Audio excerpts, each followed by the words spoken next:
la mia fedeltà matrimoniale, oggi è così facilmente messa alla prova.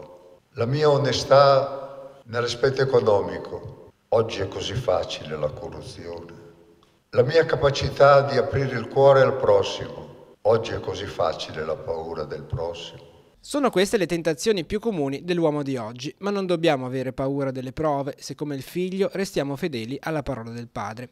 Prendendo spunto dal brano evangelico delle tentazioni di Gesù nel deserto, il vescovo, incontrando a Reppia i fedeli della Valgraveglia, ha sottolineato come anche nella società di oggi Satana, così come ha fatto con il Figlio di Dio, stia proponendo agli uomini una visione egoistica e autoreferenziale. Gesù risponde mettendo al primo posto non il soddisfacimento dei propri bisogni e delle proprie ambizioni, hai fame, trasforma queste pietre in pane, ma scegliendo di seguire la parola del Padre. E il fidarsi di Dio, ciò di cui noi siamo chiamati a nutrirci. Un giorno Gesù dirà: mio pane è fare la volontà del Padre.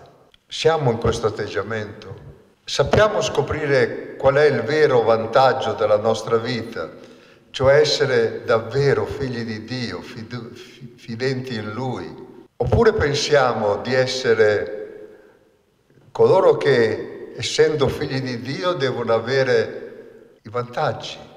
Vantaggi che Satana mette di fronte a Gesù nel tentarlo e che lui rifiuta seguendo la parola. Così oggi è chiamato a fare ogni cristiano nella sua vita, dove le prove e le tentazioni non mancano. Nella nostra vita ci sono le prove, che non sono soltanto i momenti di difficoltà o le sofferenze, ma le prove anche sono quelle delle scelte, dei discernimenti.